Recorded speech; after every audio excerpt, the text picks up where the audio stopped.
Oh yeah, linebacker, that's what you live for, running and hitting. So That's pretty common in college practices, isn't it? somewhat, it depends. Some colleges are going back and forth, especially my first 3 years. Oh, I'm sorry. With Coach Kelly, it was a little bit less. He brought a little bit of that pro, but college you will hit a little bit more, yeah. With obviously JOK hurt, Jordan retiring, how much more do you feel like there's more being thrown at you, put on your plate, or more expectation-wise?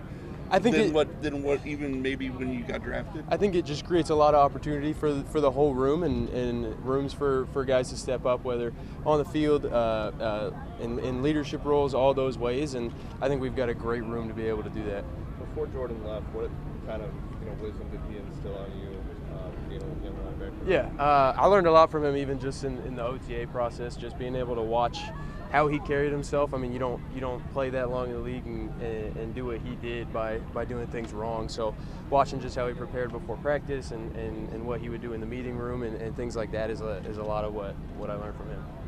The other day, the hit you put on John Sampson, I mean, was it a topic of conversation when you guys reviewed the film or anything? You always love defense. You always love big hits, so you always look forward to seeing those on any film. So that was a fun one.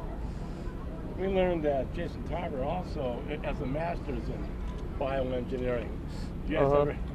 We never crossed paths there, but he did tell me he would have been teaching my classes, some of them. So that's pretty cool, and we kind of think similarly, which definitely helps.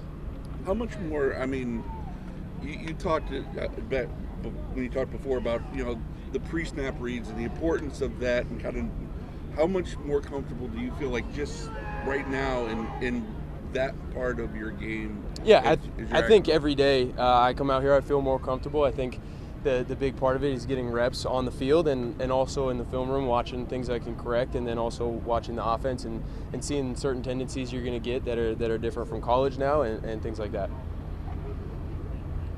Within the film room, it's still it's early, but what do you think would be the biggest difference from the defense you played and you said compared to the defense you're playing now? Here we're going to attack, and regardless of the defense you play as a backer, you got to be able to run, hit, and find the ball. So that all stays the same, just a little bit more of a attack style here.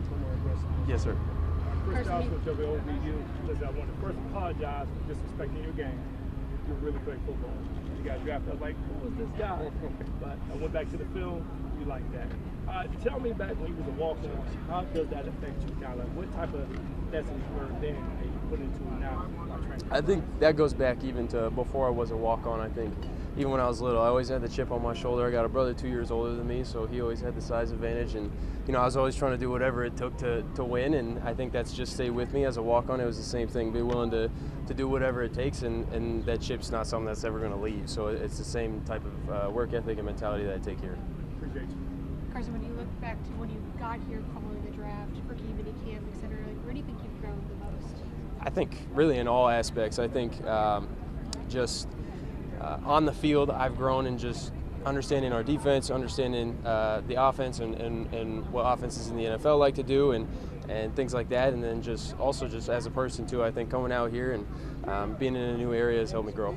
So when you talk about that chip on your shoulder, so now you're the first pick in the second round, you're not that unnoticed guy. How do you keep that? I think, like I said, it's been with me since I've been. I mean, I can't remember a time where I haven't wanted to go out there and try and be the best I can when I'm on the field. And so I think it's just keeping that same mentality, making sure that whatever's happening, it's my goal to try and be the hardest worker I could possibly be. So it's not like I've arrived, No. Nothing like that. I think every day I'm trying to get better than the day before. Stepping in as a rookie and using the green dot, being the defensive communicator, that's not the easiest thing to do when you're first coming into the league. Just what's that challenge been like for you, and why have you been able to adjust so seamlessly to be able to do that? Yeah, I think for me, I just want to be prepared and ready to be able to do whatever they want me to do, and if that's what they're asking me to do, I got to be able to go out there and make sure that all the communication's good and we're able to run the defense how we want to run it. A few more. How was practice? Tackling to the ground, we haven't seen that. I love it. I mean, you talk to the defense, we're all excited about any live period we get because that's what we love to do is get guys on the ground. Did you do that at UCLA? We would do that, yeah. What is your impression of Jim Schwartz and just what he's asking of you guys up in that front seven? Yeah, I think at the end of the day, what we want to be as a defense, we want to be physical, we want to play fast, and we want to have some swag and some passion out there. And I think when you bring all that together, you get a defense that's going to be really great. What's it like watching 95 working? I think everybody's going to have the same reaction to watching him. From walk on to first pick in the second round, can you just describe like those emotions that you felt like during that time? It was definitely a great feeling to see all the work that I'd put come to fruition there, but now it's the next step and trying to keep pushing and keep going.